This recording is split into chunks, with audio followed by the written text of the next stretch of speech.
Hey guys, welcome back. BDCKR here, and we're back with our weekly recap of all things Injustice. This is for the week of November 19th, 2020. Why did I almost say 2019? It's because November 19th. Anyways, the current challenge is New 52 Wonder Woman, which is a 1-week repeat. And the required characters are Deathstroke, Doomsday, and Lobo, who are bronze, silver, and gold, respectively. Her passive is Justice League Fury, which is when Wonder Woman activates a special attack or super move, Justice League teammates receive power, and then it tells you what are Justice League teammates, which is Superman, Batman, The Flash, Green Lantern, Aquaman, Martian Manhunter, Cyborg, and Wonder Woman. She's got 1300 attack and 1200 health. She was last available before we started keeping track of our spreadsheet, so that's 2 years ago at least. Right. And she's spectacular. She's great. I'd make the argument that she's the single best teammate, and it's definitely, if you're thinking of using any Justice League cards, but with, a few exceptions. I mean, clearly Flashpoint team, you can't change that. But, I mean, gosh. See, yeah, she's so good. Yeah. So here's the funny thing. When she was, before she was New 52 Wonder Woman, she was Justice League Wonder Woman. And before Tantu Totem, she wasn't that great. There's a lot of cards that have passives that rely on specials, and before Tantu Totem, it took too long to get power, right? New 52 Superman's like that, where you have a great effect, but if it takes you a bunch of the fight to get the power, you've already given up the advantage to your opponents who already have a passive that actually works and does something. So when generating power didn't used to be so easy. Yeah, if you had to do it by hand, you're essentially getting one bar for every 2 bars that you crank up. Yeah. That's right. So her teammates get power equal to half of what she spends. Super gives you 1.5. Special 2 gives you 1. Special 1 gives a half a bar. Mm-hmm. So the related stuff is that her special 2 does full damage because she doesn't have a secondary effect. Because when a special has a secondary effect, often it's at the cost of how much damage the special does. Yeah. So that gives you the best chance of knocking out the opponent in front of you, gives you power back with the Tantu Totem, and that's, again, more power to give to her teammates. Mm-hmm. And I think that's probably because she's so good. It's why we have so many different variations of the Justice League team, but also why every Justice League team variation has her on it. Yeah, she's like Batgirl on steroids. Yeah. And lately, with our teams, our most recent Justice League team, I think Man of Steel is a lot of fun.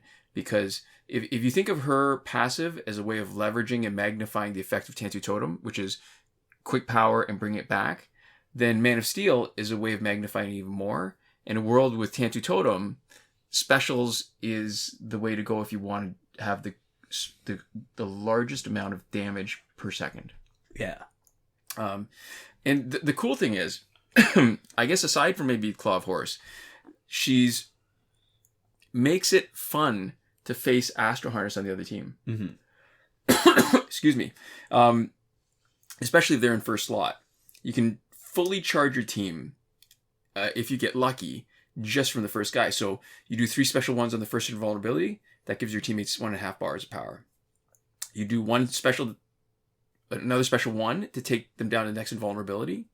So you don't get your power back, but you still have a second bar. And that's where luck comes into it, right? Because if it doesn't crit, you don't get them down to the next invulnerability.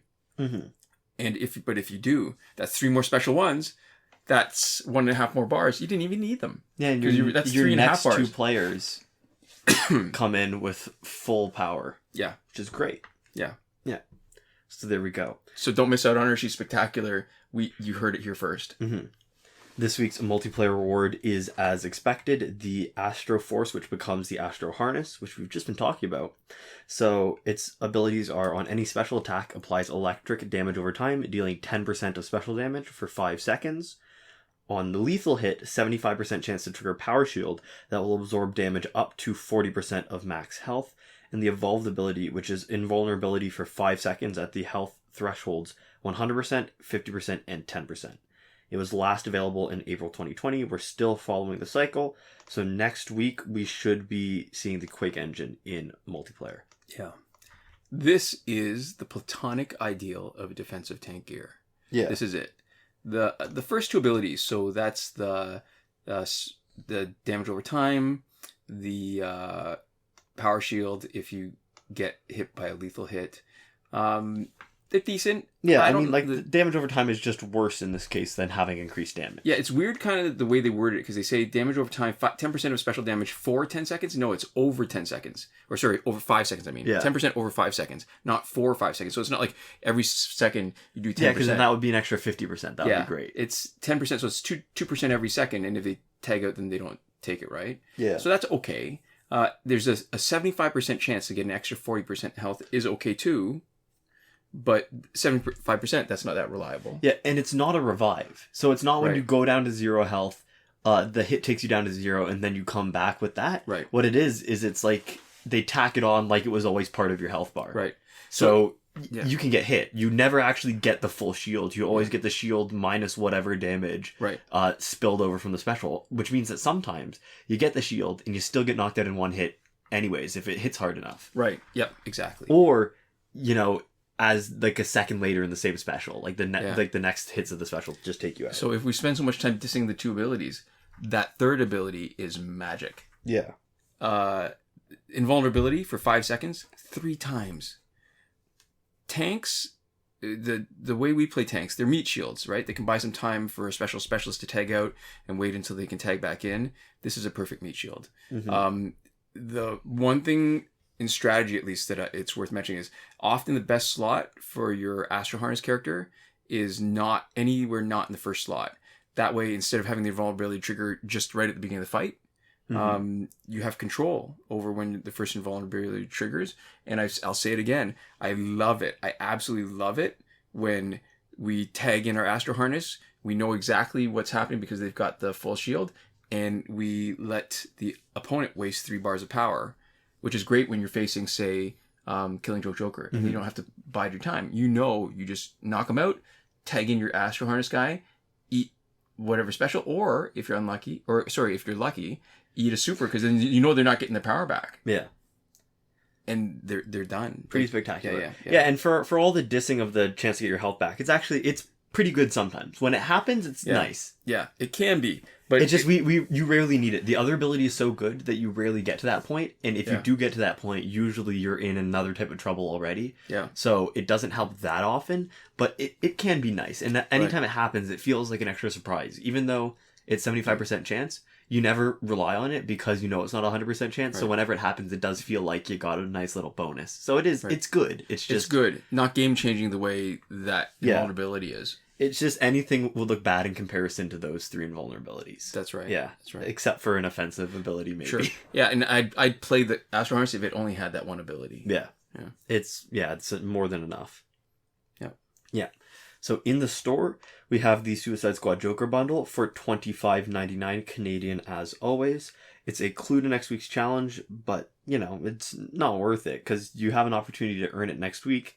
It doesn't unlock it in your store like completing the challenge does. Right. And it comes with 100,000 power credits, so it's not the worst deal that these packs ever are. Yeah. But the worst is when it's this price and there's no credits. Yeah, but it's not worth your money. Yeah. And we also have the character bundle Darkseid War for 26 Canadian, and that comes with Apocalypse Darkseid and Rebirth Jessica Cruz.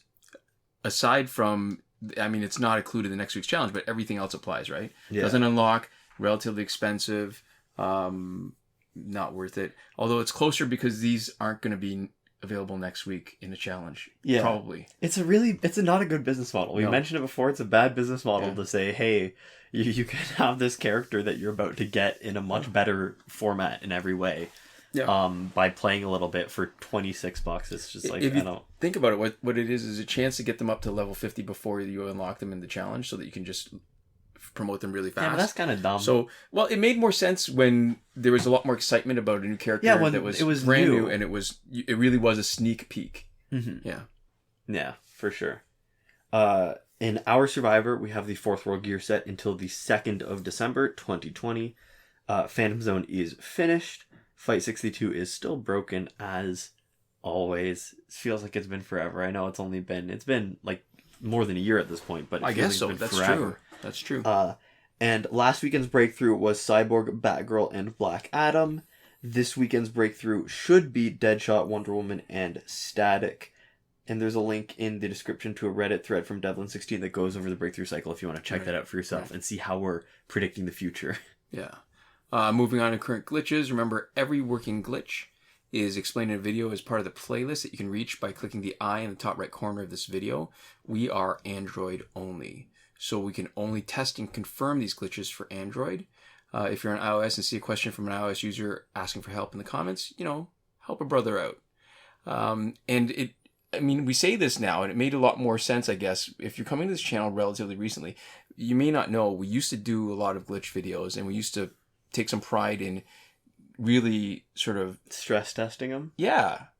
So that kind of stuff was kind of important where, you sort of can trust that we know what's going on with the glitches. Mm-hmm. And now they're sort of all a lot more established. And the people who are doing them have been doing them for a while. Yeah, so I guess that's the spoiler alert. Nothing's really changed this week. Yeah. So there's no working glitch for credits that we're willing to endorse. In Season 6, Episode 9 of our P&Q and CNAT, which we'll have linked in the eye and down in the description, we talk at length about the glitch that does exist and why we aren't willing to endorse it. What it boils down to is there's a risk of being banned that we are not willing to take, and we cannot, in good conscience, tell anyone else to take it when we're not willing to do it ourselves. Right. Other stuff that you can't do anymore that you could at one point do, getting repeated past multiplayer season rewards, getting early multiplayer season rewards, getting through the Phantom Zone quickly, although there are strategies to do that, and getting free energy without having to watch the video because there's no button to click to watch the video in the first place, so there's nothing to skip. Right. Working glitches. So, this is not a tutorial, this is just a quick summary. The tutorials are in the playlist. So, the one that lets you play Phantom Zone repeatedly is still working, as is the challenge reset method that requires Google Play Cloud Save, confirmed on current New 52 Wonder Woman challenge. We mentioned them together because they're essentially the same glitch. When you do one, you're doing the other. So when you reset progress in one, you're resetting progress in the other. That matters when Phantom Zone is around.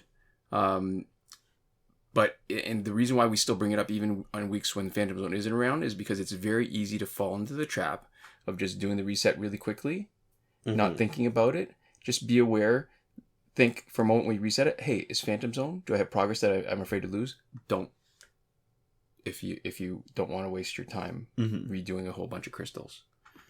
Just a note, we are on Android 9, so we can't check this. If you're on Android 10 and having trouble because you need to re-download more than 1 gigabyte of data, possible solution, in the description we cut and paste a comment from Tanmay Kakde that goes over what files you would need to transfer to a different part of your phone, so you just have to transfer it back when you're finished doing the glitch instead of downloading it again. So there we go. And we've also cut and pasted a comment from viewer Jonathan Yang on how to reset the challenge on an iOS device, which we've only gotten good feedback for, so we're assuming is functional. Yeah. Airplane mode / refund glitch still working good for both packs with random drops and last laugh tickets. Time shifting still works in Android for unlimited survivor plane energy recharges. Always bring your clock back down to normal. The breakthrough glitch to let you play repeatedly still working. Did we say that already, or did you say that? You skipped it. Oh, did I skip that? Yeah. Oh, it's okay. We circle back around to it. And that's it for working glitches and not working glitches. And that leaves us with the one that's neither working nor not working, which is a promotion glitch, which hasn't had the right conditions since 2.14, which feels like maybe a couple years. So because the conditions haven't been there, it's never actually technically failed us. So every time the conditions have been present, it's worked. Conditions just haven't been around for a long time. Yeah. And that's it. So we'll wrap it up like we like to do, giving a big thank you to our patrons on Patreon who've been supporting us. And that is Consul Peasant and Edwoon supporting us at top tier Last Word, Mohammed Albshaiti at the Your Message Here tier, Shawn Farrell, Daniel Simonson, Aaron Maule, Michael DeVries, Brandon C., Irvin Ruiz, and Eddydoo, who we have been intermittently neglecting. We are not neglecting you today. By accident. Yes, who are not on supporting, purpose. who are supporting us on the credit level. And Chris Wolff, Scarlet, Dani, Awesomegamer 2-for-1, Pavu RS, and Gavin Mallott at the gratitude level. Yeah, so thanks so much for all your support, and we'll see you next time. Komoda.